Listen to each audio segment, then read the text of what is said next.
What's good, YouTube? And welcome to the house. My fiance and those doggos are moved in and sitting right across from me, but that doesn't stop us from having new Yu-Gi-Oh cards and some awesome pieces of news. I'm gonna get into Emergency Cyber in a second, but when you can't just pick one YCS for the 200th show, you got three of them things. We've got YCS Mexico City, Mexico. We've got the Netherlands and Columbus, Ohio, all happening September 22nd to 23rd. This is probably one of the biggest explosions we've had in the off-season, not the road to nationals, as begins usually around February, where people really get hyped up and ramped for the game. So, a huge event happening this fall. I'm excited, and it's gonna be awesome. It's also 90 degrees here in Texas already. Do bring deodorant if you're coming to the WCQ, boys. Please, extra strength, just for your mans. Let's go ahead and get into Emergency Cyber. This card was announced earlier today, and it is an exciting normal spell card.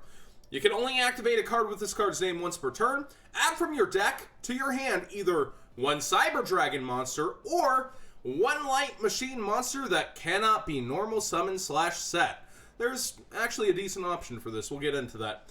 2. If this card is sent to the graveyard because your opponent's card negated this card's activation, you can discard one card from your hand, add this card from your graveyard to the hand. Alright, so if you want to make sure something's happening with this card, I guess you can get it on back. This is the first time we've kind of seen this mechanic, isn't it? That's actually really interesting. It goes directly off it being negated and then comes back as a resource, but at the cost of a card. I kind of dig that. So let's go ahead and see what targets we got. We're going to go ahead to the dueling book layout real quick here. And we have here Cyber Eltanin. These are the ones you might not have thought through on what you could actually be getting. These are all 7 additional targets that are not Cyber Dragon monsters. You're really going to summon Mech Lord, Astro, finally, DD, Jet Iron maybe? Oh man, this is actually kind of cool, Gradius option, because it does kind of seem like the picture is indicative of spaceships a little bit, doesn't it? So that's actually kind of cool that it was an option for the card. We've got Super Anti-Kaiju War Machine Mecha Dogron, which still counts as a Kaiju monster, and you can only control one. We've got Cyber Laser Dragon, that interrupting phrase from being a Cyber Dragon, and Cyber Barrier Dragon. Most likely the card you're getting with this is Cyber Eltanin, which, if you don't know what it does, cannot be normal summon / set, as the card specifies. Must be special summoned from your hand by banishing all light machine monsters from your field and graveyard. This card's attack and defense becomes the number of monsters banished for its special summon times 500, so it can get beefy fast. When this card is special summoned, send all other face-up monsters on the field to the graveyard. Non-targeting removal for all of your opponent's board. Pretty good. Non-destruction either. Sending. It's a decent target. And here's all your Cyber Dragon monsters you can get for the most part, I believe. I think I got everything up here.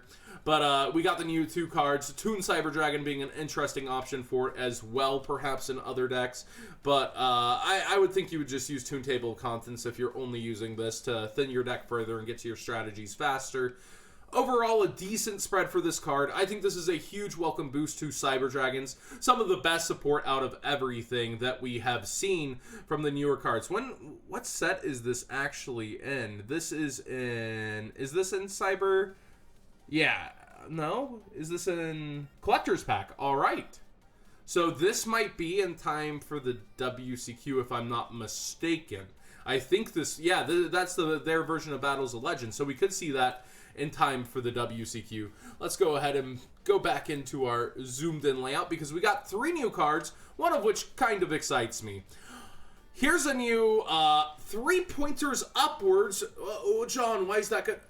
Diagonal upwards arrows, anybody? That's actually pretty darn cool, depending on what you're trying to accomplish. So it's a Link 3 Dark Dragon Link Effect monster. And when I say that, I mean if this card's in your main monster zone and you got upward enabling arrows, that's pretty cheeky.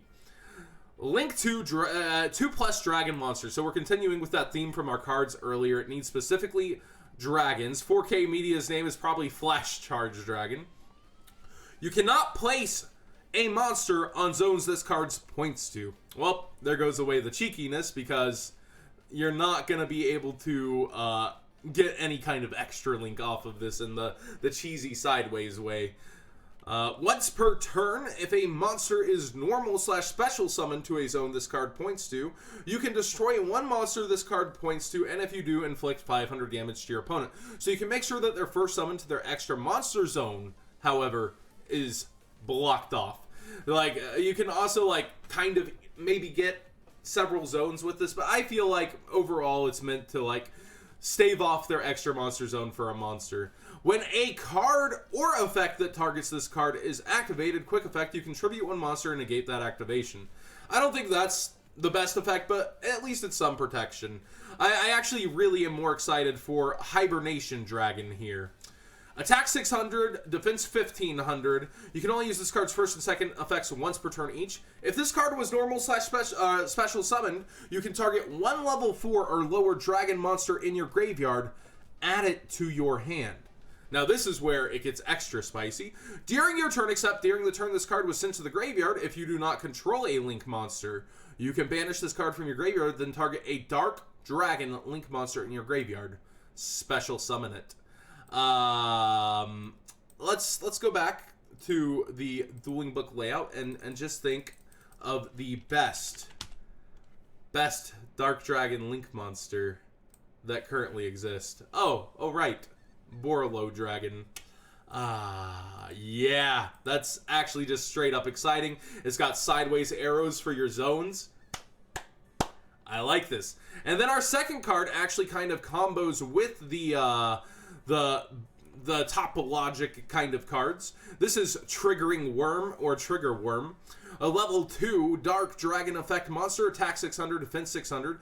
You can only use this card's first and second effects once per turn each. If this card is sent to the graveyard as a link material for a Dark Link monster, you can special summon this card from your graveyard to the zone that link monster points to an attack position, but it cannot be used as link material. So this is obviously for it to get destroyed or have something happen to it, because a 600 body on board that can't link summon, that's not the best. It is a level 2, maybe in some kind of rank 2 deck, but it's not the right attributes for a Toad, is it?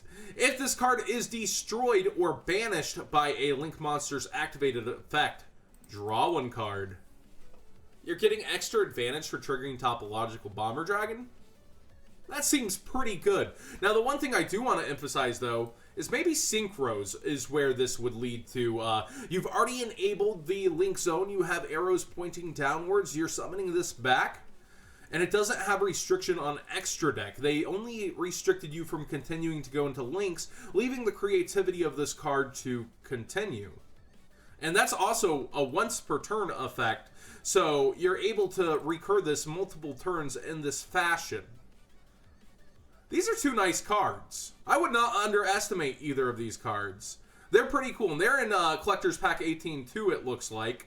So, yeah, Revolver's getting a pretty decent spread in here. I'm definitely excited for these two. Tell me how you feel about this one. At first, like, I was thinking, oh, yeah, extra link, and then, of course, it restricts it. I finally want to see, like, the lower ability extra links, but I do want them to have downsides, and this one prevents you from even being able to do it. I think it should be very hard to extra link in the fashion that you do this, but I just want to see how far we take the game before we get back to reality sometimes. The creator in me, I didn't think if we should, I just wondered if we could. That's me sometimes, and definitely with Flash Charge, the initial concept got me excited, but it does act kind of as a gatekeeper. It says, you've got to get past me into your extra monster zone if I'm placed in the mid zone. And he has a diagonal arrow to co-link maybe with some diagonal down arrows. So there's definitely going to be